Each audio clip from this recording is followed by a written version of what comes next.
Hello everyone, welcome back to my channel doctor Bhavna special education. आज मैं सभी diploma students के लिए, वेदर आईडीडी के स्टूडेंट्स हैं, एचआई के हैं या वीआई के हैं, उनके पेपर जो आपका है कॉमन पेपर रहेगा इंक्लूसिव एजुकेशन यानी कि समावेशी शिक्षा पेपर के मैं मोस्ट इम्पॉर्टेंट क्वेश्चंस को आज आप सभी स्टूडेंट्स को बताऊंगी, जो कि आपके 5 इयर्स के जो प्रीवियस क्वेश्चन पेपर्स हैं उनका निचोड़ रहेगा। यानी कि जितने भी बार बार रिपीट हो रहे हैं questions, included your supplementary examination जो आपका अभी अप्रैल में ही आपका इंक्लूसिव एजुकेशन का पेपर हुआ था, उसमें भी जो क्वेश्चंस आए थे उनको भी आज मैं आप सभी स्टूडेंट्स को सॉल्व करके बताऊंगी कि किस तरह से आप लोगों को क्वेश्चंस आते हैं और कैसे उनको एक्सप्लेन करना रहता है, यानी कि किस तरह से आपको उसकी प्रिपरेशन करनी है। सो स्टार्ट करते हैं हम अपनी क्लास को। सबसे पहले हम लोग स्टार्ट करेंगे फुल फॉर्म से। वैसे तो आप सभी स्टूडेंट्स को मैं एक चीज़ क्लियर कर दूं कि इस पेपर से रिलेटेड जितने भी फुल फॉर्म्स बनते थे उस पर मैंने एक सेपरेट वीडियो भी बनाई है जो आप लोगों तक पहुंच भी गई होगी। अभी जिन स्टूडेंट्स ने नहीं देखी है तो प्लीज़ आप सभी स्टूडेंट्स उस जो फुल फॉर्म्स की वीडियो है उसको ज़रूर देखिएगा। और इसी तरह से मैं आपके पेपर वाइज सेपरेट वीडियो बना रही हूँ जो आपके फुल फॉर्म्स की ही रहेगी ओनली। तो जितने भी आपके अदर सब्जेक्ट्स के भी फुल फॉर्म्स बनेंगी तो उनके ऊपर भी मैं वीडियोज़ आपके एटलीस्ट आई थिंक मैंने 5 to 6 मैंने पेपर्स के आपके बना दी हैं, और इसी तरह से अदर भी मैं आपके एग्ज़ाम से पहले बना दूंगी, तो सब स्टूडेंट्स उनको भी देखिएगा। तो जो मुझे लगा कि आपके लिए ज़रूरी है तो कुछ फुल फॉर्म्स को आज हम लोग इस क्लास में मैं आप लोगों को बताऊंगी भी, जो आपके अप्रैल में भी आपके सप्लीमेंट्री एग्ज़ाम में पूछी गई थी। तो फर्स्ट वन जो है आपकी इसमें है एसएसए, बहुत ही ईजी है। एचआई के जो स्टूडेंट्स हैं उनको वन वर्ड क्वेश्चन पूछा जाता है, तो आपको क्वेश्चन ये भी पूछा जा सकता है कि एसएसए कब आया था। तो ये 2002 में आया है। और फुल फॉर्म की अगर हम बात करते हैं तो सर्व शिक्षा अभियान। सर्व शिक्षा अभियान कब का है? ये 2002 का है। अब स्टूडेंट्स के ये भी क्वेरी रहती है कि मैम क्या हम लोग हिंदी में भी फुल फॉर्म्स को लिख सकते हैं? तो आप इसको सर्व शिक्षा अभियान इस तरह से आप इस फुल फॉर्म को लिख सकते हैं। मैं सब फुल फॉर्म्स की बात नहीं करूँगी। आप इंग्लिश में अगर लर्न करते हैं तो that will be much better for you, but अगर आपको लग रहा है कि कहीं हिंदी में भी कुछ फुल फॉर्म्स होती है जिनको आप हिंदी में भी लिख सकते हैं, तो आप इस तरह से सर्व शिक्षा अभियान इसको लिख सकते हैं। एंड इसके बाद में जो आपके बार क्वेश्चन जो आपके फुल फॉर्म पूछी जाती है दैट इज़ योर आरसीआई। सभी स्टूडेंट्स जानते हैं कि हम सभी जो स्पेशल एजुकेशन के एरिया में वर्क कर रहे हैं, वेदर हमने कोई प्रोफेशनल कोर्सेज को किया है या कर रहे हैं, तो सभी आरसीआई एफिलेटेड कोर्स को कर रहे हैं। बहुत सारे स्टूडेंट्स जानते भी होंगे कि आरसीआई क्या है, बट जो नहीं जानते हैं उन सभी स्टूडेंट्स को बता दूं कि इसके फुल फॉर्म होते हैं rehabilitation council of India. Hindi में हम लोग कह सकते हैं भारतीय पुनर्वास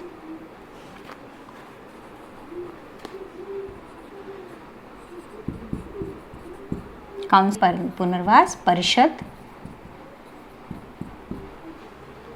तो ये आपका आरसीआई हम लोग कह सकते हैं, और ये 1992 में ये आया है, 1992। और एसएससी कब का है? 2002 का है। अब इसके बाद में जो थर्ड है हमारी वो है यूडीएल। ये भी आप लोगों को इंक्लूसिव एजुकेशन पेपर में बार बार ये फुल फॉर्म पूछी जाती है। यू डिनोट करता है यूनिवर्सल डिजाइन फॉर लर्निंग, यानी कि सीखने के लिए वैश्विक या सार्वभौमिक हम लिख सकते हैं ढांचा। तो ये मेनली 3 फुल फॉर्म्स अभी मैंने बताई। इसी तरह से मैं आप लोगों को आगे भी बताऊंगी। This are the most important full forms.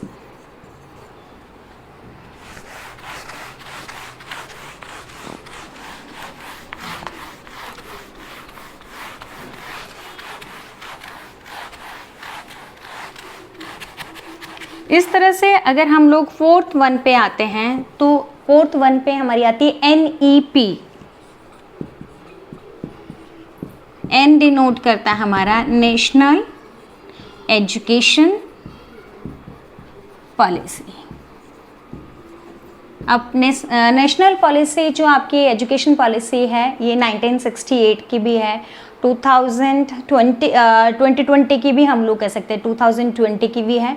तो आपको कौन से वाले पूछी जाती है? अगर आपको डिटेल, वैसे तो NEP पूछा जाता है, नेशनल पॉलिसी एजुकेशन है, तो आप 2020 आप लिख सकते हैं। हम हिंदी में इसको कहते हैं राष्ट्रीय शिक्षा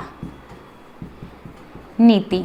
जैसे मैंने बोला कि कुछ आप लिख सकते हैं बट एक्सपेंड करने के लिए आता है तो आप लोगों को कुछ तो आप लर्न कर पाओगे, लेकिन कुछ ऐसे होता है जो अल्फ़ाबेट के अकॉर्डिंग आप उसको पूरा एक्सप्लेन कर सकते हैं, एक्सपेंड कर सकते हैं। तो इस तरह से 5th वन जो है हमारी वो है BRC, block resource centre.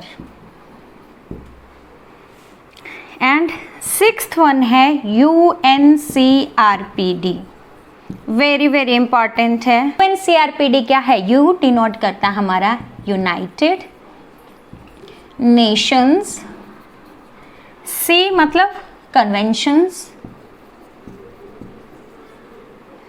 And R on the rights, R मतलब rights of person with disabilities.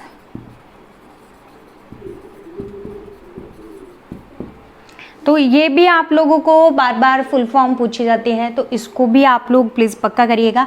इसी तरह की मैंने आप लोगों को जो मैंने बोला सेपरेट वीडियो बनाई है उसमें भी बताई है।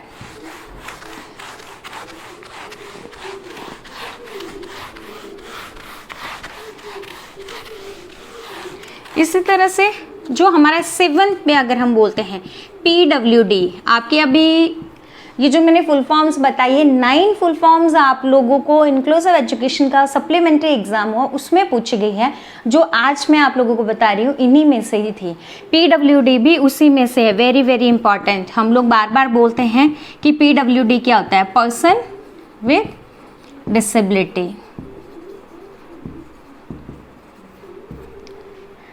ठीक है। डी के बाद में नेक्स्ट हमारी जो फुल फॉर्म पूछी गई थी वो है specific SLD, specific learning disability,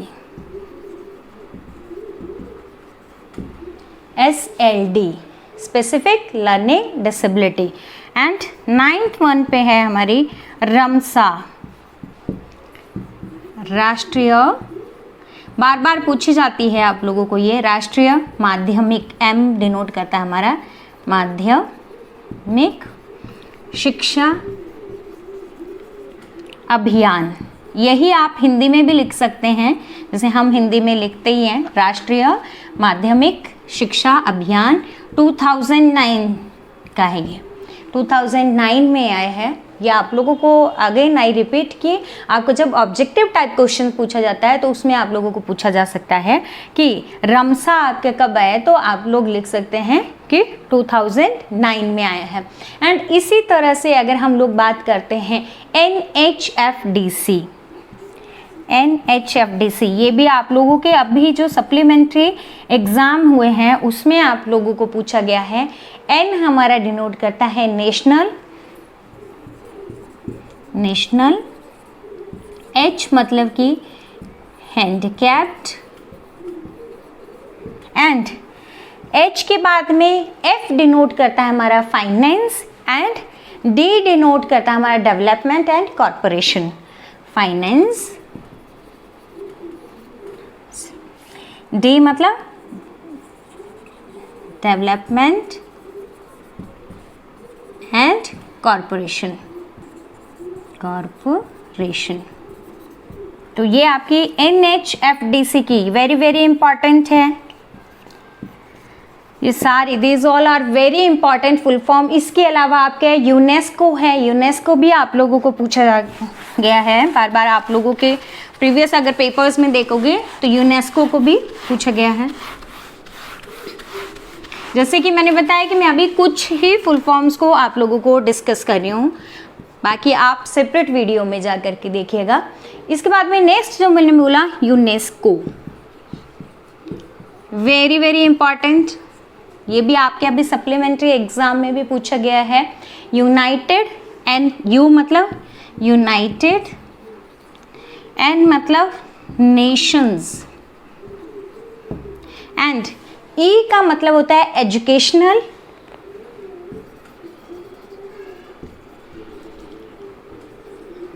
S मतलब साइंटिफिक, साइंटिफिक, सी मतलब cultural organisation. United Nations, Educational, Scientific and cultural Organisation, and आप लगा सकते हैं, and cultural organisation, very very important है। तो ये कुछ फुल फॉर्म्स थे। अब इसके बाद में जो हम लोग डिस्कस करेंगे वो आपके रहेंगे क्वेश्चंस जो आपके प्रीवियस पेपर्स में पूछे गए हैं, यानी कि जो मोस्ट इम्पॉर्टेंट क्वेश्चंस रहेंगे। फर्स्ट वन रहेगा हमारा डिफाइन इंक्लूसिव एजुकेशन, क्योंकि आप सभी स्टूडेंट्स के अगर हम लोग बात करते हैं पेपर का, जो कॉमन पेपर है HI, VI और IDD का सेम ही है। जैसे मैंने बोला सिलेबस जो आपका इस पेपर का है वो that will be same for all students. Paper भी आप लोगों का जो क्वेश्चन आएगा वो भी आप लोगों का क्या रहता है, क्वेश्चंस में सिलेबस आपका एक जैसा है तो क्वेश्चंस भी आपके इसी तरह से ही पूछे जाए। डिफाइन इंक्लूसिव एजुकेशन, पेपर भी आपका समावेशी शिक्षा है, तो सबसे पहले आप सभी स्टूडेंट्स को ये क्लियर होना बहुत ही ज़रूरी है कि इंक्लूसिव एजुकेशन क्या होता है, यानी कि समावेशी शिक्षा क्या होता है, परिभाषित कीजिए। क्वेश्चन आप लोगों को 2-3 प्रकार से पूछा जा सकता है, इसीलिए मैं जो क्वेश्चन है उसको मैं 2-3 टाइप से पहले लिखूंगी और फिर उसका मैं आंसर आप लोगों को बताऊंगी। First one is define inclusive education. Second आप लोगों को पूछा जा सकता है define integrated education.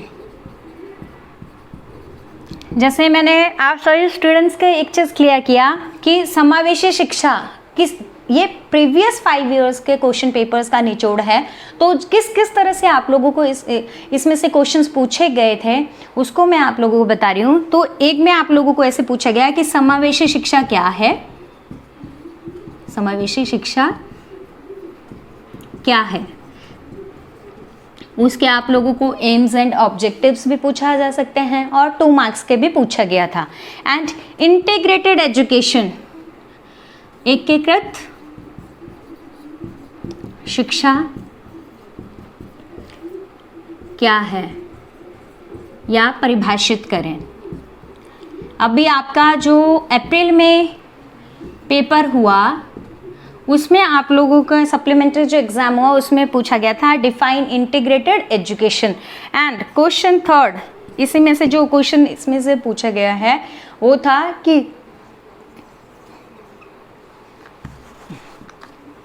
Write down difference between special education, comma integrated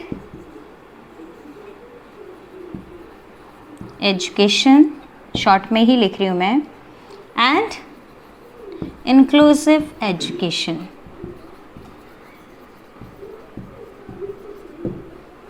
तो इस तरह से कि आपको हिंदी में बोल रही हूँ कि आपको क्या करना है, विशेष स्कूल क्या है, शिक्षा क्या है, एकीकृत शिक्षा और समावेशी शिक्षा में क्या करना है, अंतर आपको बताना है। तो एक क्वेश्चन इस तरह से आप लोगों को पूछा गया। ये सभी क्वेश्चंस मैं इसीलिए लिख रही हूँ क्योंकि मैं आपको एक ही आंसर बताऊंगी जो आपका इन सब क्वेश्चंस में फिट हो जाता है, यानी कि जहाँ पे अगर इंक्लूसिव एजुकेशन है तो इंक्लूसिव एजुकेशन को आप यहाँ पे फिट कर सकते हैं, और इंटीग्रेटेड एजुकेशन है तो उसका आंसर यहाँ लिख सकते हैं। डिफरेंस है तो मैं डिफरेंस तीनों का ही बता दूंगी। एंड इसके बाद में जो नेक्स्ट क्वेश्चन है वो था कि राइट डाउन फिर चेंजिंग प्रैक्टिसेस इन इंक्लूसिव एजुकेशन, ये भी आपका क्वेश्चन पूछा गया था अभी जो अप्रैल में सप्लीमेंट्री एग्जाम हुआ कि write down various changing practices इन इंक्लूसिव एजुकेशन, कि जो समावेशी शिक्षा है या इंक्लूजन की हम बात करते हैं समावेशन, तो इसमें कौन कौन से प्रैक्टिसेस हम लोग कह सकते हैं कि क्या क्या बदलाव आया, कौन सी एजुकेशन पहले आई थी फिर उसके बाद में क्या क्या उसमें परिवर्तन आया वो। तो अब इन सब क्वेश्चंस को आप लोग सभी पहले ध्यान से देखिए और इनका आंसर अभी मैं आप लोगों को एक साथ में बताऊंगी। सो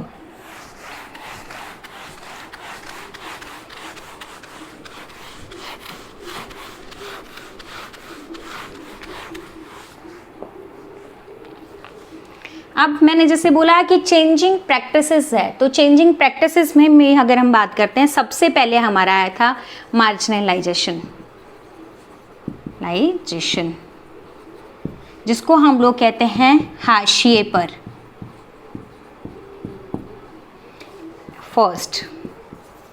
सेकंड है सेग्रीगेशन, जिसको हम लोग कहते हैं अलगाववाद, and third one is your special school, विशेष शिक्षा हम लोग कह सकते हैं या विशेष स्पेशल एजुकेशन कर सकते हैं हम लोग, क्योंकि आप लोगों को स्पेशल एजुकेशन पूछा गया था। And fourth one is your integrated education, क्योंकि मैंने आप लोगों को बोला कि 4 क्वेश्चंस लिखे थे, अब उनका आपको इसी में ही आंसर मिल जाएगा। इंटीग्रेटेड एकीकृत शिक्षा,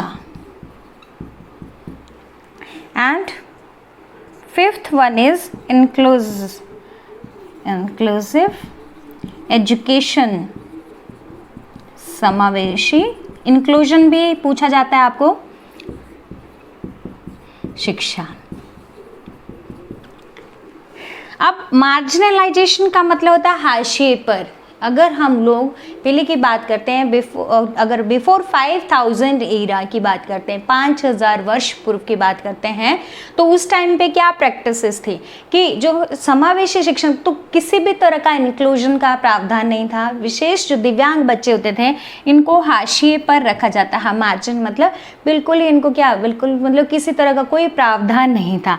उसके बाद में जो प्रैक्टिस आई अलगाववाद, मतलब कि अब यहाँ पे तो क्या था कि बिल्कुल इनको क्या है, किसी तरह का कोई प्रावधान नहीं था, कोई भी इनको ना इंक्लूसिव एजुकेशन थी, ना स्कूल का था कोई, ना ही किसी प्रकार के हम लोग कह सकते हैं कि किसी भी प्रकार का विशेष तौर से इनको किसी भी प्रकार से कोई प्रावधान नहीं दिया जाता। सेग्रीगेशन में आया कि अलगाववाद, अलगाववाद मतलब कि इनको बिल्कुल ही अलग रखा जाता था, इनको कम्युनिटी का पार्ट नहीं माना जाता था। इनको या तो इनको क्या किया गया कि कुछ जो मतलब हम लोग कह सकते हैं जो दिव्यांग व्यक्ति थे उनको या तो मेंटल असाइलम में रखा जाता था, या तो फिर उनको क्या किया जाता था कि स्पेशल स्कूल में इन लोगों के लिए कुछ लेवल तक इनको एजुकेशन दी जाती थी। जैसे मैंने आप लोग अगर मेरी प्रीवियस वीडियो भी देखेंगे जिसमें मैंने डिफरेंस बताया इंटीग्रेटेड एजुकेशन में और स्पेशल स्कूल में एंड इसके इंक्लूजन का, तो उसमें मैंने पूरा ड्रॉ करके मैंने पूरा बताया भी पिक्चर के थ्रू कि अब जैसे मैंने ये पिक्चर बताई है कि ये यहाँ पे सारे नॉर्मल है और कुछ यहाँ पे हैं जो हमारे दिव्यांग विशेष जन है और यहाँ पे सब सामान्य है, सामान्य। अब जो सामान्य है वो क्या है, इनके लिए सेपरेट प्रावधान किया गया है अलग से, मतलब इनको कम्युनिटी का एक पार्ट है लेकिन इनको क्या है अलग माना गया है और इनके लिए कुछ लेवल पर हम लोग कह सकते हैं कि विशेष शिक्षा इस तरह का दिए जाने का प्रावधान किया गया। स्पेशल एजुकेशन हम लोग बोलते हैं कि विशेष शिक्षा की जो भी हमारे दिव्यांग बच्चे हैं उनको ओनली जो स्पेशल एजुकेटर है, विशेष शिक्षक है, उसके माध्यम से क्या है विशेष स्कूल में ही ओनली एजुकेशन दी जाए। इनके लिए किसी भी तरह का समावेशन का या किसी भी तरह से हम लोग कह सकते हैं कि मेन स्ट्रीमिंग यानी मुख्य धारा में लाने का कोई प्रावधान नहीं था। इंटीग्रेटेड एजुकेशन, इंटीग्रेटेड एजुकेशन हम लोग कह सकते हैं कि 1970 में ये विचार किया गया कि इनके दशा में भी सुधार लाया जा सके, यानी कि जो दिव्यांगजन हैं उनको भी नॉर्मल स्कूल में, जो नॉर्मल बच्चे हैं, सामान्य बच्चे हैं, उनके ही लेवल पर लाते हुए उनको भी एजुकेशन दी जाए। ये इस तरह का प्रावधान तो किया गया, लेकिन ये पूरी तरह से इम्प्लीमेंट नहीं किया गया। एकीकृत शिक्षा में मतलब कि बच्चों को सामान्य बच्चों के साथ में तो रखा गया, लेकिन उनको जो एजुकेशन है वो उनके लेवल पर नहीं दी गई, यानी कि जो प्रावधान एजुकेशन क्या किया गया वो नॉर्मल बच्चों के समान ही था, बस उनको खाली नाम के लिए ही लाया गया। तो इस तरह से क्या हुआ, ये सक्सेसफुल नहीं हो पाई। जो हमारी इंटीग्रेटेड एजुकेशन है वो अधिक सक्सेसफुल नहीं हो पाई, क्योंकि स्टूडेंट्स आए तो आए पहले स्पेशल स्कूल से जो हमारे इंटीग्रेटेड एजुकेशन लेने के लिए नॉर्मल स्कूल में, बट उनको लगा कि उनकी जो नीड्स है वो फुलफिल नहीं हो रही थी, क्योंकि ना तो उनके अकॉर्डिंग पाठ्यक्रम था, ना ही उनके लिए एडेप्टेशन किया गया, ना ही उनके लिए कोई विशेष शिक्षक था जो बच्चों की नीड्स को फुलफिल कर रहा था। किसी भी तरह का कोई प्रावधान नहीं किया गया, यानी कि जो सिस्टम था स्कूल का वो जो हमारे दिव्यांग बच्चे हैं उनके अनुकूल नहीं हुआ था। जो ऐसे माना गया कि इंटीग्रेटेड एजुकेशन में जो दिव्यांग बच्चे हैं वो अपने आप को ढालेंगे सिस्टम के अकॉर्डिंग, यानी कि जो स्कूल का सिस्टम था नॉर्मल बच्चों के लिए, उन जो दिव्यांग बच्चे हैं उनको भी उसी के अकॉर्डिंग अपने आप को ढालना पड़ेगा, सिस्टम अपने को नहीं ढालेगा। तो इसके चलते क्या हुआ, जो दिव्यांग बच्चे हैं वो उनको एजुकेशन लेने में कठिनाई हुई और बच्चे ड्रॉप आउट करने यानी स्कूल को छोड़ने वाले उनके क्या हो गया, स्थिति आ गई और बच्चों ने स्कूल को छोड़ना शुरू कर दिया। देन फिर अभी हम लोग बात करते हैं इंक्लूसिव एजुकेशन की। जब इंटीग्रेटेड एजुकेशन नहीं पाया गया कि इंटीग्रेटेड एजुकेशन सक्सेसफुल नहीं हुई, देन अब जो रिसेंट में हम बात करते हैं वो है इंक्लूसिव एजुकेशन, यानी एक ही छत के नीचे एक ही टीचर के द्वारा सामान्य और जो हमारे दिव्यांग बच्चे हैं, चाहे किसी भी जाति धर्म का है या किसी भी रंग रूप का है, किसी भी कल्चर का है, विदाउट एनी डिस्क्रिमिनेशन, भेदभाव के, सबको एक साथ में एक समान एजुकेशन दिया अंडर अ सिंगल रूफ, एक ही छत के नीचे। ऐसा नहीं है कि दिव्यांग बच्चों को अलग से बिठाया जा रहा है और जो हमारे सामान्य बच्चे हैं उनको अलग से बिठाया जा रहा है। अब यहाँ पे तो क्या हुआ, इंटीग्रेटेड में जो स्कूल है उसने अपने आप को, सिस्टम ने अपने आप को बच्चों के अकॉर्डिंग नहीं ढाला, लेकिन इंक्लूसिव एजुकेशन में क्या हुआ कि जो स्कूल है वो बच्चे के अकॉर्डिंग अपने आप को ढालेगा, यानी कि वो सारी फैसिलिटीज़ स्कूल प्रोवाइड करेगा दिव्यांग बच्चे को, सो दैट वो एजुकेशन ले पाए, जो इंटीग्रेटेड एजुकेशन में भी नहीं थी, स्पेशल में भी नहीं थी, सेग्रीगेशन में भी नहीं, और किसी भी अगर हम लोग प्रैक्टिसेस में।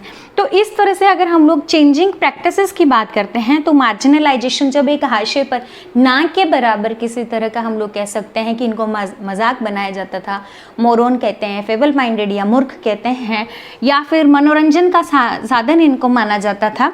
फिर अलगाववाद का जो हम लोग कह सकते हैं कि प्रैक्टिस आई, स्पेशल स्कूल, विशेष शिक्षा हम लोग कह सकते हैं कि ओनली स्पेशल स्कूल तक ही इनको लिमिटेड रखा गया।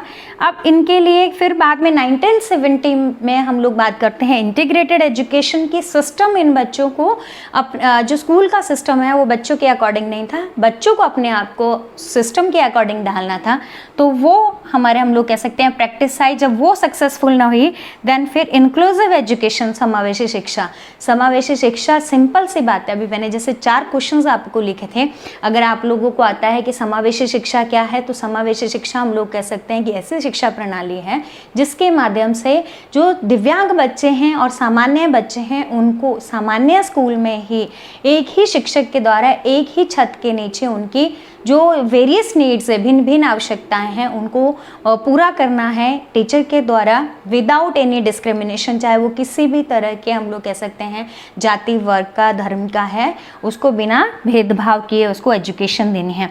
इंटीग्रेटेड एजुकेशन आता है तो इंटीग्रेटेड एजुकेशन भी सिंपल से हम लोग कह सकते हैं कि इसमें सिस्टम अपने आप को नहीं डालता है, बच्चे को अपने आप को सिस्टम के अकॉर्डिंग ढालना है, जिसकी वजह से सक्सेसफुल नहीं हो पाए। तो आपको अगर डिफरेंस भी आता है तो डिफरेंस भी आप लिख सकते हैं on the basis of this कि अगर स्पेशल स्कूल, इंटीग्रेटेड और इंक्लूसिव का अगर आपको सेपरेट भी पूछे जाते हैं देन आप उसको भी लिख सकते हैं। अब मैंने जैसे ड्रॉ किया था यहाँ पे, तो हमारा क्या था, ये तो हम लोग कह सकते हैं सेग्रीगेशन का था। जो मैंने सेपरेट वीडियो बनाई है, डिफरेंस मैंने जैसे बताया आप लोगों का, तो आप वहाँ से डिटेल में इसको क्वेश्चन को पढ़ सकते हैं, और नोट्स भी आप लोगों को टेलीग्राम पे प्रोवाइड किए गए हैं, तो आप लोग वहाँ से भी पढ़ सकते हैं। नेक्स्ट क्वेश्चन जो आप लोगों को पूछा गया है, that is your peer tutoring. बार बार आप सभी स्टूडेंट्स को ये पूछा जाता है कि पीयर ट्यूटरिंग क्या है। सहपाठी, हम लोग हिंदी में कहते हैं सहपाठी शिक्षण। आप लोगों को ऐसे पूछा जा सकता है कि डिफाइन पीयर ट्यूटरिंग, यानी कि सहपाठी शिक्षण को परिभाषित करें।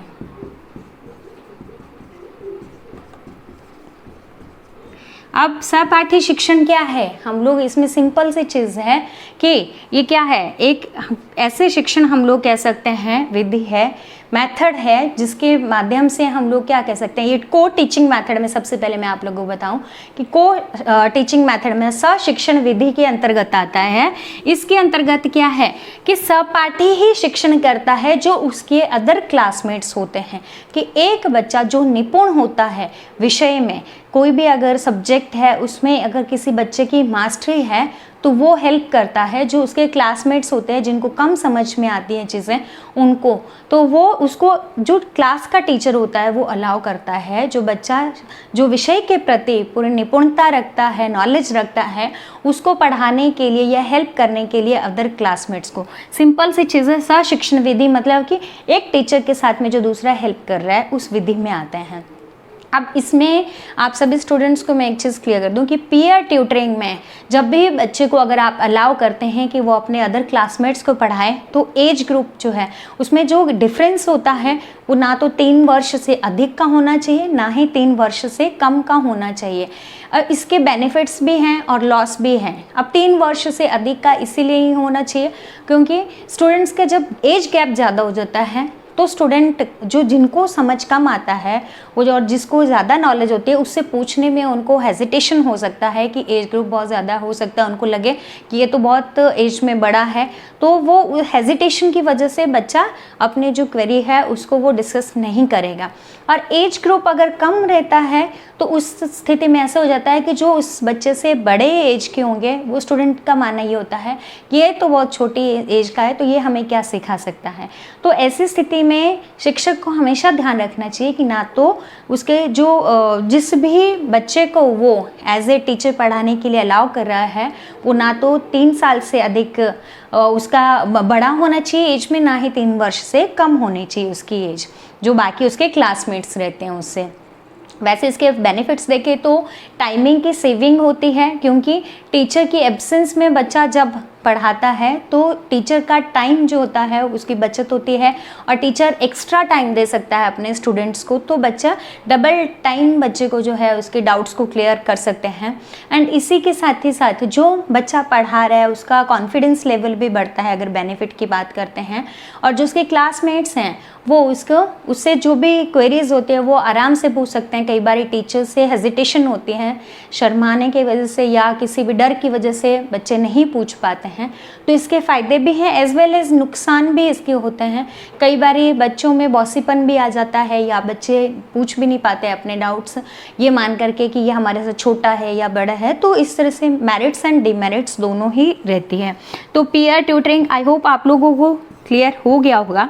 एंड इसके बाद में हमारा आता है डिफाइन डाइवर्सिटी,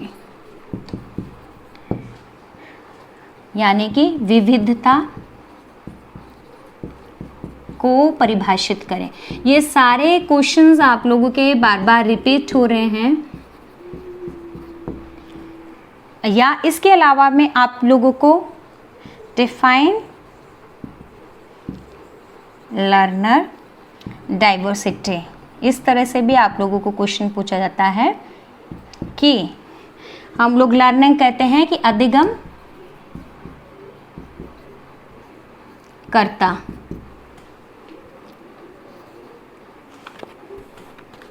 में विविधता। को परिभाषित करें। तो इस तरह से आप लोगों को दो टाइप से क्वेश्चंस पूछे गए हैं प्रीवियस पेपर्स में, इसलिए दोनों को मैं एक साथ बताऊंगी। डाइवर्सिटी की अगर हम लोग बात करते हैं तो आप लोगों को आपके टीचर्स ने पढ़ाया भी होगा, लेकिन फिर भी मैं आप लोगों को थोड़ा सा ओवरव्यू दूंगी। डाइवर्सिटी मतलब विविधता, जैसे लिखा भी हुआ है बोर्ड पे। विविधता मतलब कि बीइंग डिफरेंट। बीइंग डिफरेंट मतलब कि अलग होना, अलग होना या डिफरेंसेस, ये इसका हम लोग कह सकते हैं कि मतलब रहता है अंतर। तो सिंपल सी चीज़ है कि जो अलग होना है या विविधता हम लोग कहते हैं, अंतर कहते हैं, वो किस में है? जो स्टूडेंट्स के हैं। यानी एक क्लासरूम की बात करते हैं, we are talking about inclusive education, हम समावेशन की बात कर रहे हैं, इंक्लूजन की, समावेशी शिक्षा की बात कर रहे हैं। तो एक क्लासरूम में जब टीचर देखता है तो डाइवर्स नीड्स वाले बच्चे होते हैं, यानी कि लर्नर डाइवर्सिटी होती है। हर बच्चा दूसरे बच्चे से वेरी करता है। क्यों? क्योंकि इंक्लूसिव एजुकेशन में यही माना गया है, वेदर दिव्यांग बच्चा है, किसी भी रिलीजन का है, जाति का है, रंग का है, रूप का है, फाइनेंशियली चाहे उसका स्टेटस कैसा भी है, तो हम लोग किसी भी प्रकार से डिफरेंसेस नहीं करेंगे। हम लोग उनको क्या करेंगे? वेलकम करेंगे कि उसी क्लासरूम में जहाँ पे सामान्य बच्चों को पढ़ाए जा रहे हैं और जो भी दिव्यांग बच्चे हैं उनकी नीड्स को कैटर करना है। तो ऐसे में जब हम लोग सभी आवश्यकता वाले बच्चों को एक साथ लाएंगे तो उसमें क्या है? लर्नर डाइवर्सिटी की बात करते हैं या डाइवर्सिटी की, तो हर बच्चे का हम लोग कह सकते हैं कि सीखने का ढंग है, या हम लोग कह सकते हैं लर्निंग स्टाइल है, या बच्चे का आईक्यू लेवल है। आईक्यू लेवल हम लोग बोलते हैं इंटेलिजेंस क्वेश्चन को। इंटेलिजेंस क्वेश्चन आप लोगों ने पढ़ा है, आईक्यू लेवल। तो जैसे एवरेज हमारा रहता है 90 to 110, जो सामान्य बच्चे हैं तो एवरेज इनका रहता है। तो जब हम इंक्लूसिव क्लासरूम की बात करते हैं तो हो सकता है कि स्लो लर्नर बच्चा भी है वहाँ पे, माइल्ड कैटेगरी का बच्चा भी है, जिसको हम लोग कह सकते हैं कि माइल्ड मॉडरेट है, या फिर हम लोग कहते हैं कि जो बॉर्डर लाइन कैटेगरी है, जिनकी जो आईक्यू लेवल है वो बिलो 90 रहता है। एवरेज कैटेगरी के बच्चे भी रहेंगे और हो सकता है कि हाईली इंटेलेक्ट बच्चा भी रहेगा वहाँ पे, जिसकी 140 जो प्रतिभाशाली बच्चे होते हैं वो भी क्लासरूम में रहेंगे। तो लर्नर डाइवर्सिटी हो रही है कि आईक्यू लेवल अलग अलग रहेगा, इंटरेस्ट बच्चे का, रुचि है वो भी बच्चे की अलग अलग रहेगी। हो सकता है कि हम लोग कह सकते हैं किसी बच्चे का पढ़ने में रुझान होगा, किसी बच्चे का खेलने में रुझान होगा, एक्टिविटी में होगा, किसी की राइटिंग अच्छी होगी, कुछ भी अलग अलग उनका इंटरेस्ट हो सकता है, किसी की ड्राइंग में इंटरेस्ट होगा। तो हर किसी के जो क्या बोल सकते हैं कि रुचि भी अलग अलग है, एज वेल एज नीड। अब हम डाइवर्स नीड्स वाले बच्चे को ले रहे हैं तो ऑब्वियस है कि उनकी आवश्यकता भी क्या होगी? भिन्न भिन्न होगी। तो ये हमारे डाइवर्सिटी में फाइनेंशियली हम लोग कह सकते हैं इकोनॉमिकल जो स्टेटस है, लेवल है, वो भी कोई हो सकता है कि बहुत ही गरीब परिवार से है, कोई हो सकता है कि हाईली हम लोग कह सकते हैं इकोनॉमिक मतलब स्टेटस बहुत अच्छा होगा। तो ऐसे भी फैमिली के बच्चे वहाँ पर आएंगे। रिलीजन भी अलग है, कोई हिंदू का है, कोई सिख है, कोई मुस्लिम है, तो अलग अलग हम लोग कह सकते हैं कि रिलीजन के भी होंगे। तो डाइवर्सिटी में हम लोग कह सकते हैं सिंपल सी चीज़ है कि अलग अलग हम लोग कह सकते हैं कि डिफरेंसेस वाले, या हम लोग कह सकते हैं कि अलग अलग जाति धर्म के बच्चे रहेंगे, आवश्यकता वाले बच्चे एक क्लासरूम में रहेंगे। अब लर्नर डाइवर्सिटी की बात करते हैं हम लोग। तो लर्नर डाइवर्सिटी जैसे मैंने सीखने का तरीका हर बच्चे का भिन्न भिन्न होता है। यहाँ पे हमने डाइवर्सिटी की कि इंटरेस्ट है, नीड है, लेवल है, या हमने इकोनॉमिकल स्टेटस है, रिलीजन है, ईच एंड एवरीथिंग हम लोगों ने इसमें देख लिया। अब लर्नर डाइवर्सिटी मतलब जो अधिगम करते में जो सीखने में डाइवर्सिटी होना, विविधता होना। कोई बच्चे क्या होते हैं? विजुअल लर्नर, आप लोगों के सिलेबस में भी दिया है। विजुअल लर्नर हम लोग कह सकते हैं दृश्य अधिगम करता। कोई हम लोग कह सकते हैं ऑडिटरी, इसको मैं कॉपी कर रही हूँ, जिसको श्रव्य अधिगम करता। अब कई ऐसे होंगे जो काइनेस्थेटिक है। काइनेस्थेटिक लर्नर को कॉपी कर रही हूँ मैं नीचे, जो हाव भाव के थ्रू सीखते हैं। And fourth one is your tactile learner, स्पर्श अधिगम करता है, यानी कि स्पर्श के माध्यम से सीखने वाले। अब ये 4 टाइप्स के लर्नर के हम लोग कह सकते हैं लर्नर्स होते हैं, तो डाइवर्सिटी पाई जाती है। विजुअल लर्नर मतलब कुछ ऐसे स्टूडेंट्स होते हैं जो एक बार देखते हैं या उनको कॉन्क्रीट वे में मूर्त रूप से चीज़ों को दिखाने पर वो इजीली सीख जाते हैं, तो वो हमारे कौन से हुआ है, दृश्य अधिगम करता है कि वो देखने पर आसानी से सीख जाते हैं, क्योंकि डाइवर्स नीड्स वाले बच्चे हमारी क्लासरूम में हैं। ऑडिटरी मतलब मैंने इंस्ट्रक्शंस को दिया और बच्चे ने सुना और एकदम उसको वो क्लियर हो गया टॉपिक, तो वो क्या हो गया, हमारे श्रव्य अधिगम करता है। अब दृश्य में हम बच्चे को दिखा रहे हैं, हमारे जो श्रव्य है, श्रव्य में हमारे कौन से बच्चे आते हैं, हु दोज आर हेयरिंग जिन बच्चों को हम लोग कह सकते हैं कि सुन करके चीज़ों को सीख जाते हैं। अब विजुअल में हम लोग कह सकते हैं जो हेयरिंग इम्पेयर्ड बच्चे हैं वो क्या कर रहे हैं, वो चीज़ों को देख करके, सुन नहीं पा रहे हैं तो एटलीस्ट देख करके वो चीज़ों को क्लियर कर जाते हैं। श्रव्य में हम लोग कह सकते हैं जो विजुअल इम्पेयर्ड बच्चे हैं वो चीज़ों को सुन करके बहुत ईजिली चीज़ों को सीख जाते हैं। काइनेस्थेटिक हम लोग कह सकते हैं हाव भाव के थ्रू, जिसके में हमारे हम लोग कह सकते हैं कि जो भी हम लोग मूवमेंट करते हैं, जिसमें हेयरिंग इम्पेयर्ड बच्चे भी आते हैं, कि हमारे हाव भाव के थ्रू चीज़ों को इजीली सीख जाते हैं। जो हमारे लिप की मूवमेंट है, हमारे जो भी हैंड्स का कोऑर्डिनेशन है या मूवमेंट है, उसके माध्यम से सीखते हैं। टेक्टाइल यानी स्पर्श के माध्यम से, अभी विजुअल इम्पेयर्ड बच्चे ही जैसे हमारे आते हैं, ब्लाइंड बच्चे हैं, तो वो चीज़ों को फील करके, चीज़ों को टच करके इजीली सीख जाते हैं। तो इस तरह से 4 टाइप्स के लर्नर डाइवर्सिटी के हम लोग कह सकते हैं कि लर्नर्स रहते हैं, जिसको आप लोग लिख सकते हैं। थोड़ा सा इसका आप ओवरव्यू लिख करके इन 4 पॉइंट्स को एक्सप्लेन कर सकते हैं। बाकी आप लोग अपने नोट्स में भी देख सकते हैं।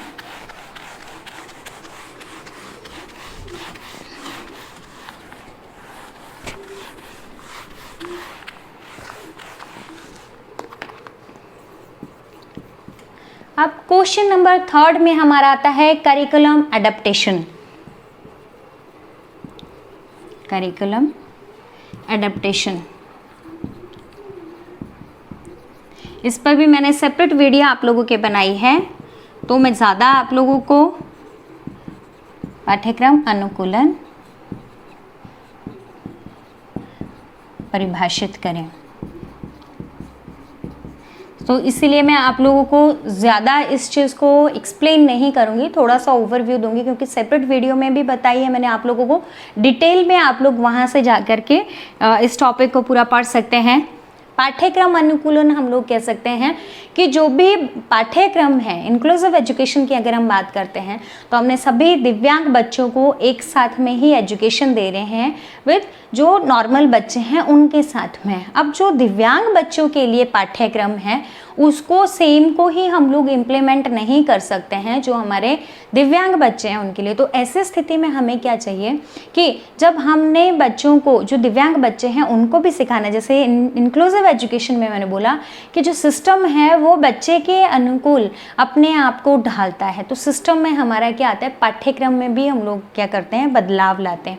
पाठ्यक्रम को भी अनुकूलन हम लोग कहते हैं, अडेप्टेशन को, कि बच्चे के अनुकूल लाना है, बच्चे के लेवल का होना चाहिए। अब जो पाठ्यक्रम है उसमें हम लोग बदलाव लाएंगे और बच्चे के अप्रोप्रिएट उसको बनाते हैं, जिसमें हम लोग बच्चे को, अब सिंपल सी चीज़ें, पाठ्यक्रम अनुकूलन हम लोग कैसे करते हैं कि बच्चे के लिए, अगर सामान्य बच्चे के लिए अगर एक लेंथी हम लोग कह सकते हैं पैसेज है, तो जो दिव्यांग बच्चा है उसके लिए हम लोग क्या कर सकते हैं, कंक्लूडेड आंसर जो 1 वर्ड का है, या फिर हम लोग कह सकते हैं कि 1 और 2 सेंटेंसेस तक का ही हम लोग कंक्लूडेड आंसर्स को उसको लर्न करने के लिए दे सकते हैं।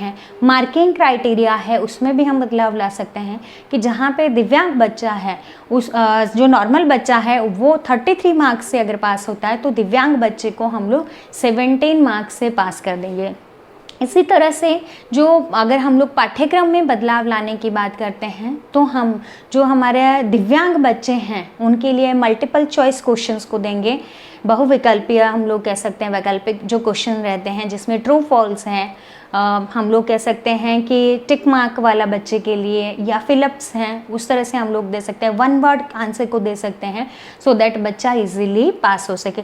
तो वो पाठ्यक्रम को हम बच्चे की अप्रोप्रिएट बना रहे हैं, जहाँ हम लोग बच्चे के जो सामान्य बच्चा है उसके लिए हम लेंदी अगर पूरा मतलब सिलेबस को पढ़ा रहे हैं तो उस बच्चे के लिए हम क्या कर सकते हैं, कंक्लूडेड ही कर सकते हैं। एंड एज वेल एज हम जब बच्चे का जब इवैल्यूएशन भी करते हैं तो उस टाइम पे भी हम बच्चे को पेपर जब हम उसको लिखने को देते हैं तो हम उसको अगर बच्चा सपोज कीजिए कि अगर लिख नहीं पा रहा है तो उसको हम लोग वर्बली उसको ऑरल वे में उसको पूछ सकते हैं, तो उस तरह से भी हम लोग उसको इवैल्यूएट कर सकते हैं, उसको टाइमिंग्स ज़्यादा दे सकते हैं सो दैट वो बच्चा इजीली जो है वो पास हो सके या फिर इजीली अपने पेपर को कंप्लीट कर सके। तो इस तरह से हम पाठ्यक्रम अनुकूलन करते हैं। सिंपल सी चीज़ कि पाठ्यक्रम को बच्चे के अप्रोप्रिएट लाना। एंड इसके बाद में जो हमारा मोस्ट इम्पॉर्टेंट क्वेश्चन आता है that is your barriers of inclusive education. Barriers of inclusive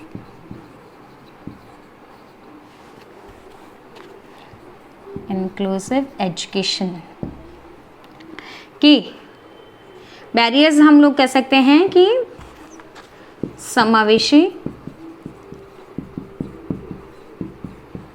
शिक्षा की विभिन्न चुनौतियों को लिखें। इस पर भी मैंने आप लोगों के लिए सेपरेट वीडियो बनाई है जिसमें अगर हम लोग बात करते हैं बैरियर्स, तो बैरियर सिंपल सा है कि चुनौतियाँ, कि जब भी हम समावेशी एजुकेशन की हम बात करते हैं कि हम लोग बच्चे को समावेशन करेंगे, but it's not possible, there are so many of barriers कि जिसकी वजह से हम लोग समावेशी शिक्षा इंक्लूजन करना जो है वो पॉसिबल नहीं हो पाता है। अब कौन कौन से बैरियर्स हैं जिनको दूर करना बहुत आवश्यक रहता है, ये जानना बहुत ज़रूरी है। बैरियर्स चुनौतियों में हम लोग मेनली आप अपने सिलेबस में भी देखोगे तो 3 टाइप्स के मेन हेडिंग है, लेकिन उन्हीं को जब आप लोग जब इलेबोरेट करना होता है, क्योंकि ये आपको हमेशा लेंदी क्वेश्चन में आता है, तो उनको आपको पॉइंट वाइज आप उसको इलेबोरेट कर सकते हैं। बट 3 जो पॉइंट्स है उसमें हमारा फर्स्ट वन कौन सा आता है, हमारा हम लोग कह सकते हैं एटीट्यूडनल बैरियर। एटीट्यूडनल बैरियर हम लोग कह सकते हैं दृष्टिकोण संबंधी चुनौती। अब दृष्टिकोण संबंधी चुनौती मतलब हम सिंपल से चीज़ है कि जो हमारा एटीट्यूड है टुवर्ड्स चिल्ड्रन विद डिसेबिलिटी वो कैसा है, क्या वो पॉजिटिव है कि नहीं है। अब इसमें अगर एटीट्यूड दृष्टिकोण की बात हम लोग करते हैं तो उसमें हमारे कौन कौन से आ जाते हैं, parents, first one parents, family. जब भी जो दिव्यांग बच्चा घर में आता है तो दैट टाइम जो पेरेंट्स का जो हम लोग कह सकते हैं एटीट्यूड होता है वो कैसा हो जाता है, दृष्टिकोण कैसा होता है, माता पिता का दृष्टिकोण हमेशा नेगेटिव पाया जाता है towards their children with disability, कि ये कुछ नहीं कर पाएगा, बर्डन रहेगा, इसको एजुकेशन देना is simply wastage of time या सिंपली वेस्टेज ऑफ मनी। तो उस वजह से जो हम लोग बैरियर की बात करते हैं, समावेशन करने में हम लोग कह सकते हैं कि बाधा उत्पन्न हो जाती है। तो फर्स्ट वन हमारा क्या आता है, parents, and second one is your teacher. Teacher हम लोग कहते हैं कि कक्ष का जो अध्यापक है, जब वो बच्चों को पढ़ाना होता है उसको, तो उस टाइम पे टीचर का एटीट्यूड कैसे होता है कि ये तो कभी सीख ही नहीं पाएगा, ये तो स्लो लर्नर है, अगर मैं इसको सिखाते भी हूँ तो सिंपली वेस्टेज ऑफ टाइम, सीख के क्या करेगा।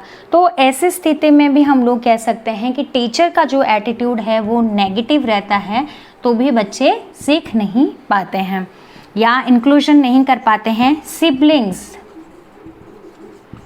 एटीट्यूड, सिबलिंग्स मतलब कि हम लोग कहते हैं भाई बहन का, भाई बहन मतलब कि वेदर वो रियल ब्रदर सिस्टर हैं या फिर कज़न्स के हैं, तो उनका भी अगर एटीट्यूड जो है वो नेगेटिव रहता है अपने भाई बहन के प्रति जो दिव्यांग है, तो भी एक बैरियर उत्पन्न होता है।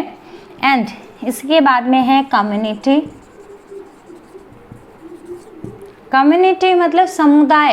अब समुदाय का किस तरह का एटीट्यूड है कि ये तो हम लोग कहते हैं, ये जो एटीट्यूडनल बैरियर्स आ रहे हैं ये हमारे एजुकेशनल बैरियर्स में आ रहे हैं।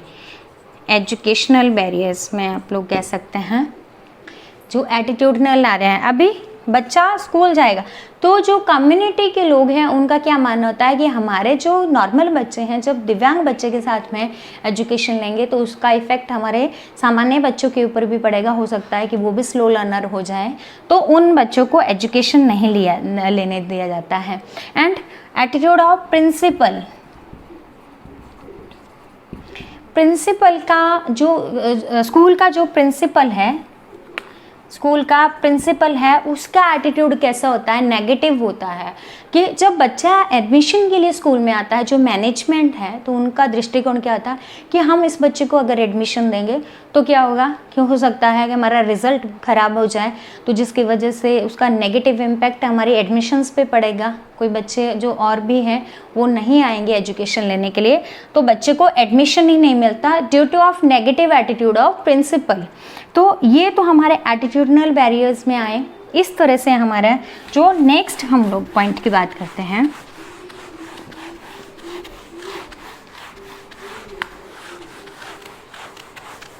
एनवायरमेंटल है। एनवायरमेंटल हम लोग कह सकते हैं फिजिकल एनवायरमेंटल फैक्टर्स हैं या बैरियर्स हैं, बैरियर्स लिखेंगे हम लोग कि जो शारीरिक वातावरण संबंधी जो भी हमारे हम लोग कह सकते हैं बैरियर्स आते हैं।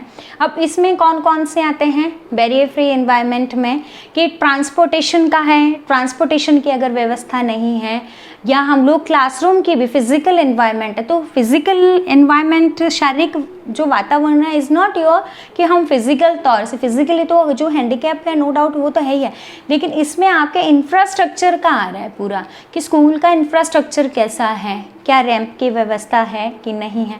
रैंप की व्यवस्था नहीं है और क्लासेस अगर आपकी सेकंड या थर्ड फ्लोर पे है तो बच्चा एजुकेशन नहीं ले पाएगा। ग्राउंड फ्लोर पे क्लासेस का होना बहुत ज़रूरी है। एंड इसी के साथ ही साथ अगर हम लोग बात करते हैं कि बच्चे के लिए ट्रांसपोर्टेशन की व्यवस्था है कि नहीं है, स्कूल्स हैं तो क्या वो स्कूल है वो बच्चे की पहुंच तक है, हम लोग एक्सेसिबिलिटी की बात करते हैं, पहुंच तक है कि नहीं है, 1 से 1.5 किलोमीटर के रेंज में जो प्राइमरी स्कूल्स होने चाहिए वो है कि नहीं है, या दूर है तो जिसकी वजह से बच्चे एजुकेशन नहीं ले पाएंगे।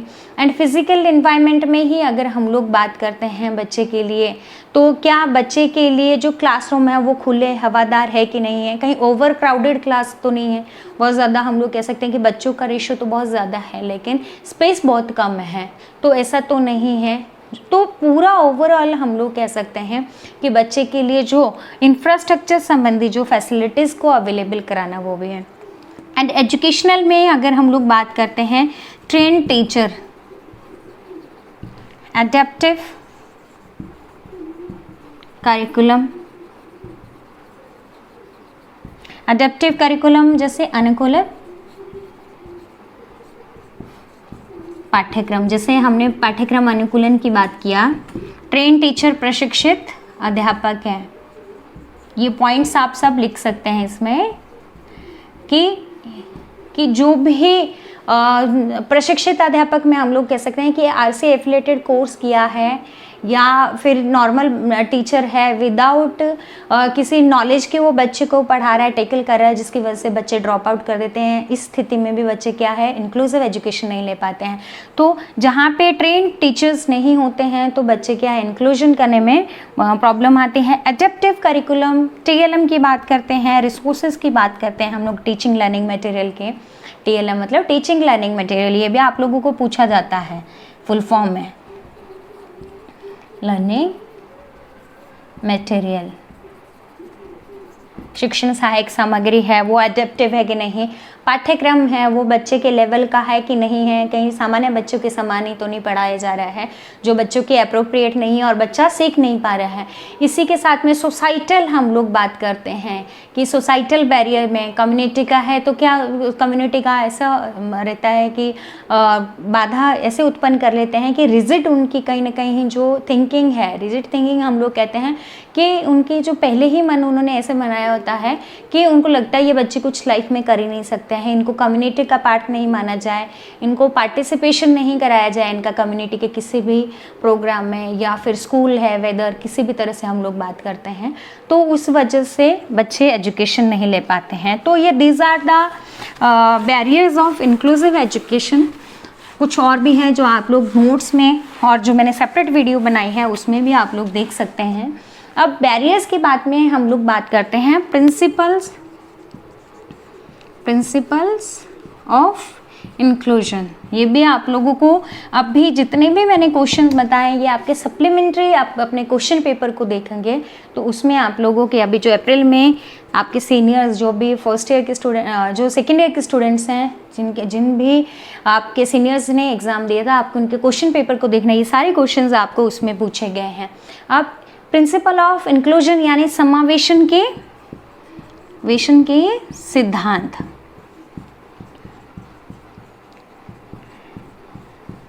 समावेशन के कौन कौन से सिद्धांत हैं उसके बारे में हम लोग डिस्कस करेंगे। एक्सेस पहुंच यानी कि इंक्लूसिव एजुकेशन हमें देना है तो जो बैरियर्स थे वो तो रुकावटें थे उनको हमने क्या करना है, उनको हटाना है और हमने बच्चे को क्या करना है, बच्चे के अप्रोप्रिएट एनवायरनमेंट को बनाना है। तो एक्सेस में हम लोग कह सकते हैं कि जो स्कूल है एक्सेस मतलब कि जो बच्चे की पहुंच तक होना चाहिए। स्कूल ऐसा नहीं है कि जैसे रिमोट एरिया पिछड़े हुए एरिया में स्कूल जैसे आज बस जा रही है और दूसरे दिन वापस आती है, तो ऐसी स्थिति में ना तो उनको घर में होम बेस्ड सर्विसेज मिलती है बच्चों को, ना ही वो जो दिव्यांग बच्चे होते हैं वो स्कूल तक आते हैं। तो स्कूल का अगर हम लोग कहते हैं दूरी है जो बच्चे की 1.5 से 2 किलोमीटर के बीच में है तो उस स्थिति में बच्चा एजुकेशन को ले पाता है। तो सबसे पहले तो क्या है, जो भी एजुकेशन है वो बच्चे की पहुंच तक होनी चाहिए, स्कूल बच्चे की पहुंच तक होना चाहिए। एंड इसके बाद में नेक्स्ट है हमारा कि zero rejection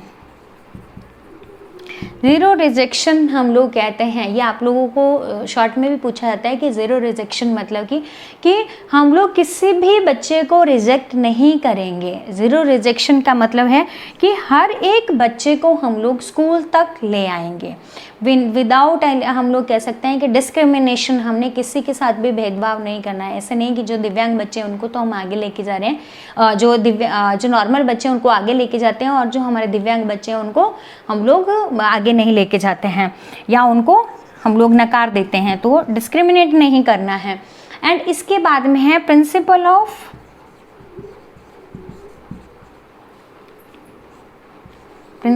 of individual differences, व्यक्तिगत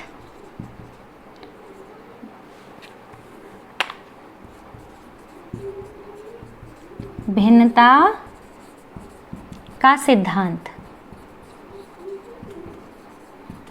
व्यक्तिगत भिन्नता का सिद्धांत एक्सेस, प्रिंसिपल ऑफ एक्सेस का है, प्रिंसिपल ऑफ जीरो रिजेक्शन है, third one is principle of individual differences. व्यक्तिगत विभिन्नता मतलब हर बच्चे की, जैसे मैंने बोला डाइवर्स नीड्स हैं, हर बच्चे की डाइवर्स इंटरेस्ट, अलग अलग इंटरेस्ट रहेगा, नीड्स अलग अलग रहेगी, एटीट्यूड अलग अलग रहेगा, दृष्टिकोण अलग रहेगा, एप्टीट्यूड अलग अलग रहेगा, आईक्यू लेवल जो हम लोग इंटेलिजेंस क्वेश्चन की बात करते हैं, बुद्धि लब्धि है वो अलग अलग रहेगी।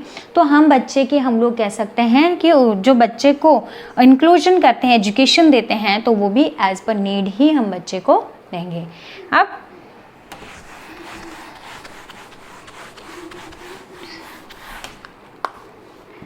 प्रिंसिपल ऑफ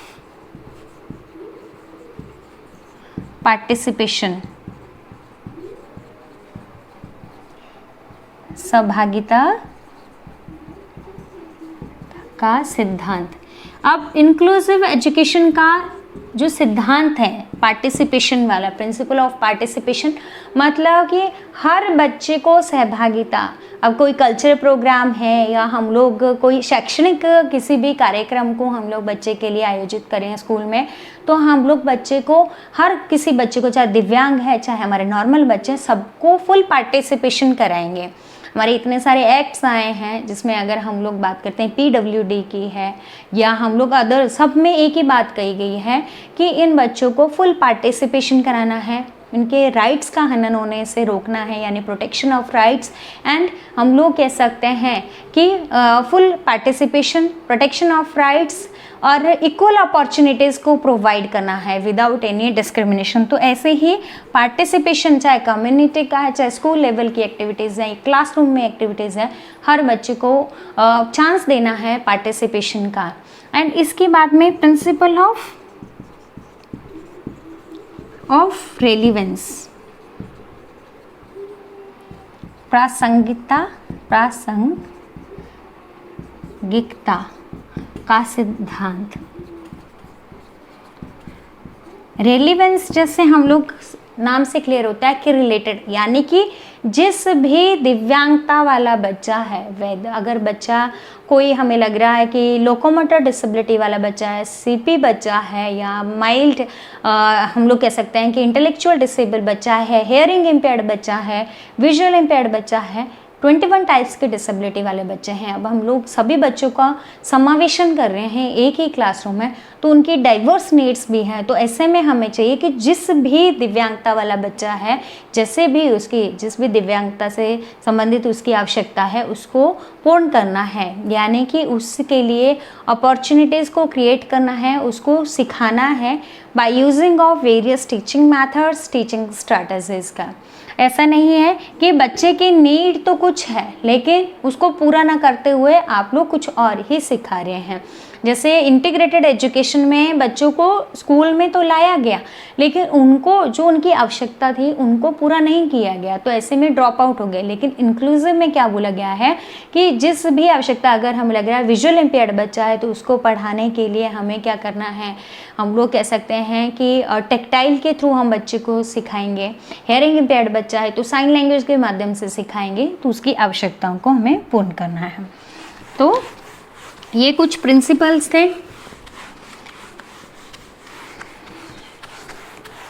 एंड इसके बाद में हमारा आता है principles of UDL। Full form जैसे मैंने आप लोगों को बताई भी है कि आई डोंट नो कौन सा नंबर वाला क्वेश्चन था बट मैंने 8 डाल दिया इसमें। प्रिंसिपल्स ऑफ UDL, आपको ऐसे क्वेश्चन पूछा जा सकता है कि write down various principles of UDL, यानी कि सार्वभौमिक या वैश्विक हम लोग कह सकते हैं संरचना के सिद्धांतों को लिखें। ये भी आपका अभी पूछा गया है और पीछे भी आप लोगों को बार बार ये क्वेश्चन पूछा गया है। Very very important, this all questions are very important for you. तो आप अपने एग्जाम के लिए इनको प्लीज़ आप प्रिपेयर कीजिएगा। प्रिंसिपल्स UDL मतलब कि यूनिवर्सल डिज़ाइन फॉर लर्निंग।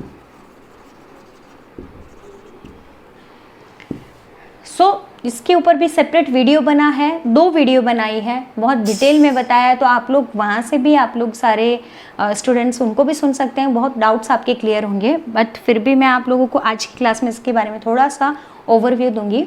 अब UDL की हम बात करते हैं तो ऐसे हम लोग कह सकते हैं कि UDL क्या है, सिंपल सी चीज़ें हैं कि यूनिवर्सल डिज़ाइन फॉर लर्निंग, सार्वभौमिक ढांचा है सीखने के लिए, जिसमें हम लोग क्या करते हैं, यहाँ रेमेडियल टीचिंग भी करते हैं। रेमेडियल टीचिंग उपचारात्मक शिक्षण में भी ये क्या है, हेल्पफुल रहता है। जो भी हमारे डाइवर्स लर्नर हैं उनकी आवश्यकताओं की पूर्ति करने में ये बहुत ही हेल्पफुल रहता है। अब यहाँ सिंपल सी चीज़ है कि एक समान रूप से सबको एजुकेशन प्रदान करने में, उनकी नीड्स को पूरा करने में जो दिव्यांग बच्चे हैं उसमें बहुत ही हेल्पफुल है। इसके मेनली 3 प्रिंसिपल्स हैं। अब 3 प्रिंसिपल में जो फर्स्ट वन है वो है principle of multiple means of representation. Hindi में हम लोग कहते हैं बहुध्रुवीय, थोड़ा सा डिफिकल्ट लगेगा, बहुध्रुवीय निरूपण का सिद्धांत, यानी कि principle of multiple means of representation. जब भी क्लासरूम में टीचर जाता है तो सबको जो सिखाने का तरीका है वो एक सा नहीं रहता है।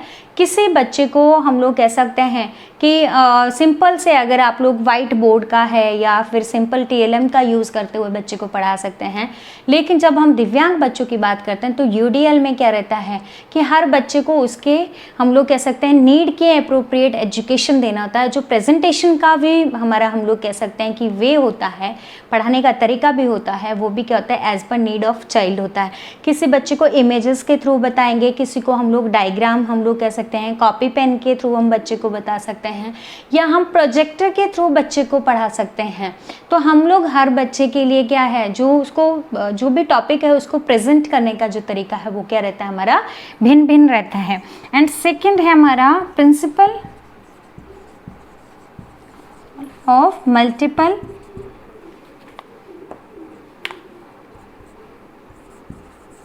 means of action and expression। अभिव्यक्ति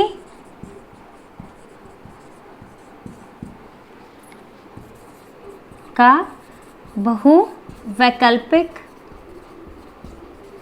साधन। अब इसमें तो हमारा जो पढ़ाने का तरीका है या जो भी हम बच्चे को सिखा रहे हैं उसको प्रेजेंट करने के अलग अलग तरीके हैं।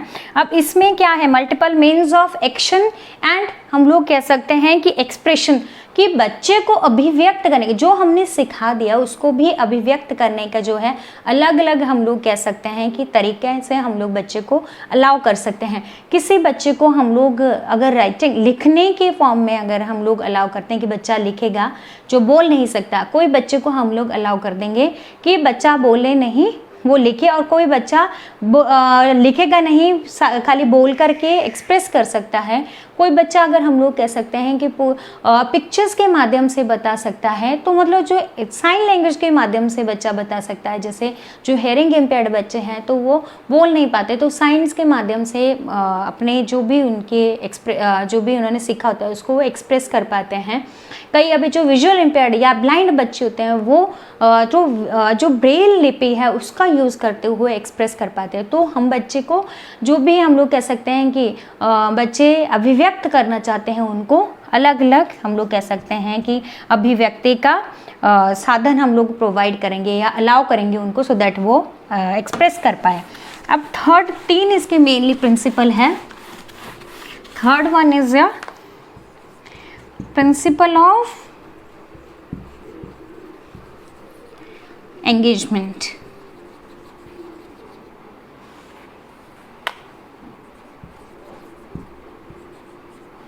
यानी कि अनुबंधन का सिद्धांत।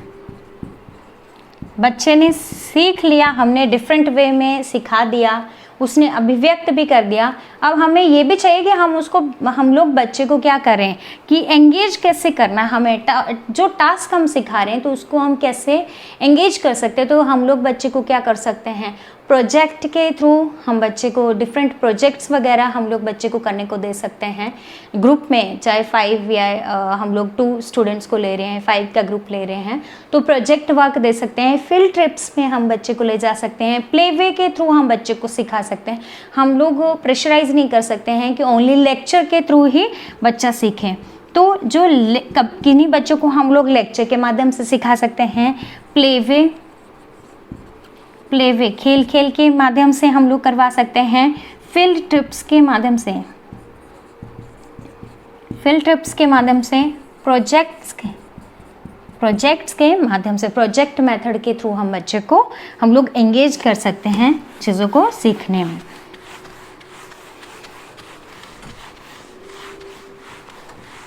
इसके अलावा आप लोगों को थोड़ा सा मैं ये आप लोगों को बताऊंगी, बैरियर फ्री एनवायरनमेंट। आप लोगों को ऐसे भी पूछा गया था कि डिफाइन बैरियर फ्री एनवायरनमेंट, या what do you mean by barrier free environment. Barrier free environment को हम लोग कहते हैं बाधा मुक्त वातावरण क्या है। बैरियर मैंने क्या बोला था, चुनौतियां या रुकावटें। फ्री है तो नाम से क्लियर हो रहा है कि मुक्त है, वातावरण एनवायरनमेंट है। बाधा मुक्त वातावरण सिंपल सी चीज़ है कि बच्चे को ऐसा वातावरण को प्रोवाइड करना है जहाँ किसी भी प्रकार की कोई भी बाधा उत्पन्न ना हो उसको सीखने में। क्लासरूम में है तो क्लासरूम ओवर क्राउडेड नहीं होना चाहिए। बच्चा क्लासरूम जो बच्चे की क्लासेस है वो ग्राउंड फ्लोर पे होनी चाहिए इंस्टेड ऑफ कि सेकंड या थर्ड फ्लोर पे हो, सो दैट बच्चा एजुकेशन ले पाए। तो वो इसमें बैरियर फ्री एनवायरनमेंट में आ रहा है। एडेप्टिव टॉयलेट होनी चाहिए। टॉयलेट का भी ऐसे नहीं है कि हम लोग इंडियन टॉयलेट का ही यूज़ करें, वेस्टर्न है, क्योंकि जो हैंडीकैप बच्चे हैं वो इजीली बच्चा बैठ सके टॉयलेट सीट पे। उसके साथ में साइड गार्ड्स होने चाहिए, एडेप्टिव करिकुलम होना चाहिए, ट्रेंड फैकल्टी होना चाहिए। तो ये सारी चीज़ें जब रहती है तो उसको हम लोग क्या कहते हैं, बाधा मुक्त वातावरण कहते हैं। एंड इसके बाद में वेरी वेरी इंपॉर्टेंट रहेगा, write down various roles of special educators in inclusive education। Very very important है, क्योंकि ये आप लोग प्रीवियस क्वेश्चन पेपर अपने देखोगे कोई सा भी, तो बार बार ये क्वेश्चन पूछा गया है कि समावेशी शिक्षा में विशेष अध्यापक की भूमिका लिखिए। डिटेल में आप लोगों को पूछा जाता है।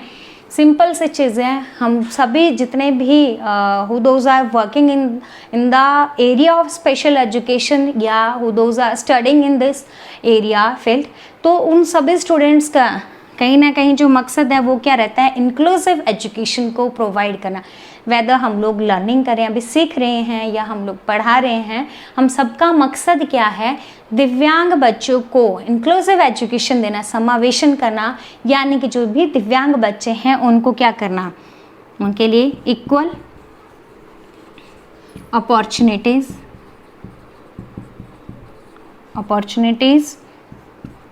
Full participation and protection of rights।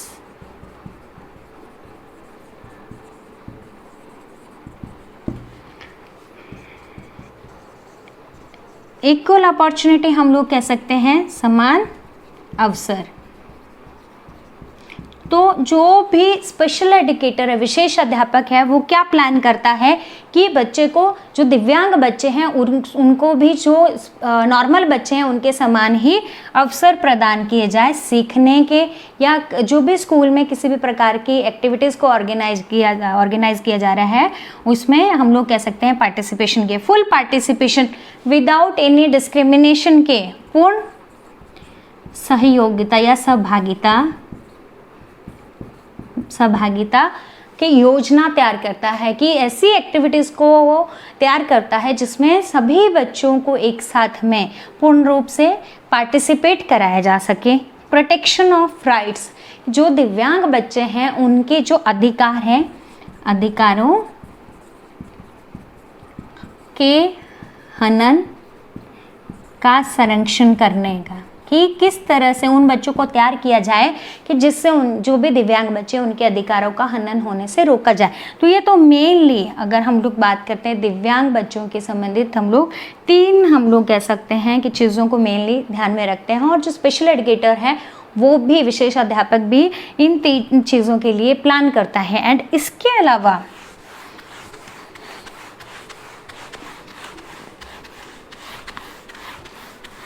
इसके अलावा हम लोग अगर बात करते हैं तो फर्स्ट तो हम लोगों ने ये सब चीज़ों की बात किया। अब इसके अलावा हम लोग अगर बात करते हैं तो एडमिशन आइडेंटिफिकेशन का है, एंड आइडेंटिफिकेशन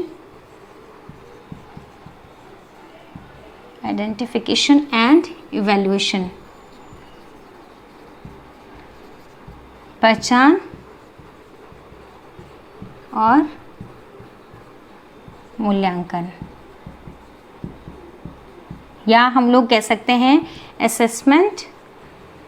असेसमेंट भी लिख सकते हैं। आंकलन, जो विशेष अध्यापक है वो क्या करता है, दिव्यांग बच्चों की पहचान करता है, एक तो कि किस दिव्यांगता से ग्रसित है बच्चा, उनका आंकलन करता है और इवैल्यूएशन भी करता है। बच्चे को सिखाने के उपरांत क्या है, बच्चे के लिए हम लोग सिंपल सी चीज़ है कि इवैल्यूएट करना, उसका मूल्यांकन करना कि कितना बच्चा सीख पाया, वो भी बच्चे के लिए तैयार करता है, प्लान करता है। एंड इसके बाद में सेकेंड वन है हमारा रैपर्ड बिल्डिंग। रैपर्ड बिल्डिंग हम लोग सिंपल सी चीज़ है कि हम जो भी हमारे दिव्यांग बच्चे हैं उनके जो पेरेंट्स हैं उनके साथ में हम लोग कह सकते हैं कि किस तरह से रैपो बिल्ड करना है, यानी कि सिंपल सी चीज़ है कि रैपो बिल्डिंग की व्यवहार स्थापित करना,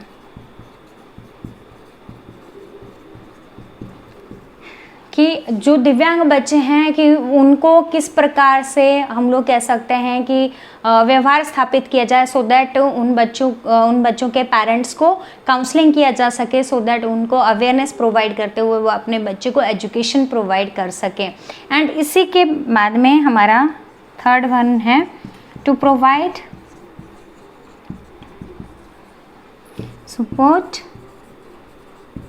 एंड असिस्टेंस। अब to provide support and assistance का मतलब है कि सहायता प्रदान करना।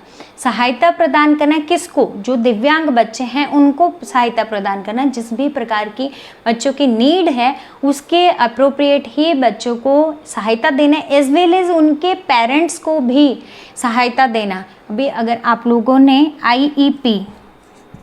आईईपी इंडिविजुअलाइज्ड एजुकेशन प्रोग्राम को तैयार करते हैं, व्यक्तिगत शैक्षणिक कार्यक्रम को तैयार करते हुए बच्चे को सहायता प्रदान करते हैं। एंड इसी के बाद में हमारा IFSP, ये फुल फॉर्म भी पूछी जाती है, इंडिविजुअलाइज्ड फैमिली सपोर्ट प्रोग्राम, यानी कि इंडिविजुअलाइज्ड हम कहते हैं व्यक्तिगत पारिवारिक सहायता कार्यक्रम। इसको भी क्या करते हैं, ऑर्गेनाइज करता है या प्लान करता है टीचर, और उसके माध्यम से बच्चे को एजुकेशन को प्रोवाइड किया जा रहा है। तो असेसमेंट है फर्स्ट वन, हम लोग कह सकते हैं असेसमेंट करना, एवैल्यूएशन करना। रैपर्ड बिल्डिंग है व्यवहार को स्थापित करना जो भी दिव्यांग बच्चे हैं उनके साथ और उनके पेरेंट्स के साथ। To provide support and assistance, कि बच्चे को सहायता को प्रदान करना, जिसके लिए हम लोग कहते हैं IEP इंडिविजुअलाइज्ड एजुकेशन प्रोग्राम, व्यक्तिगत शैक्षणिक कार्यक्रम, और IFSP को प्लान करते हैं। एंड इसी के साथ ही साथ हम लोग नेक्स्ट कर सकते हैं कि जो भी दिव्यांग बच्चे हैं उनके लिए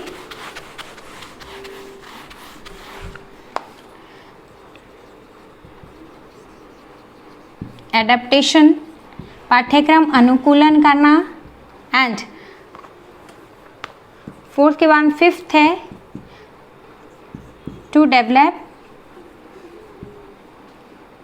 TLM, 4 CWS लिख रही हूँ, चिल्ड्रन विद स्पेशल नीड्स हैं, चिल्ड्रन, क्योंकि ये फुल फॉर्म भी आती है इसीलिए मैं आप लोगों को चिल्ड्रन विद स्पेशल नीड, ये फुल फॉर्म भी आप लोगों को बार बार पूछी जाती है। IEP इंडिविजुअलाइज्ड एजुकेशन प्रोग्राम, वो भी पूछा जाता है इसी पेपर में। IEP, IFSP, ये भी आप लोग एक बारी पढ़ लीजिएगा, जो सेपरेट वीडियो बनाई है उसमें मैंने आप लोगों को एक्सप्लेन किया हुआ है दोनों फुल फॉर्म को। अब to develop TLM for children with special needs, यानी जो दिव्यांग बच्चे हैं उनके नीड के अकॉर्डिंग ही TLM को भी तैयार किया जाता। तो these are the mainly questions. I think मैंने आप लोगों को 10 to 12 क्वेश्चंस को आज की क्लास में एक्सप्लेन किया है। सो आई होप आप लोगों को जितने भी क्वेश्चंस मैंने बताए हैं वो क्लियर हुए होंगे। एंड आप लोगों को मैं ये नहीं कहती कि 100% जितने भी मैंने क्वेश्चंस बताए वो सारे के सारे आ जाएंगे, बट फिर भी इसमें से बहुत सारे क्वेश्चंस क्योंकि ये बार बार रिपीट हो रहे हैं तो फुल चांसेस हैं कि आपको आगे भी आपके जो भी एग्ज़ाम आएंगे उनमें आपको पूछे जाएंगे। तो प्लीज़ इनको अच्छे से तैयार कीजिएगा, बट डोंट गेट लिमिटेड नहीं रहना है। इसके अलावा भी आप लोगों को बाकी आपके जो सिलेबस में क्वेश्चंस हैं उनको ज़रूर टच कीजिएगा, सो दैट आप लोगों को कोई भी क्वेश्चन पूछा जाए तो एटलीस्ट आप लोग उनको कर पाए। So thank you so much and keep watching my videos. Thank you.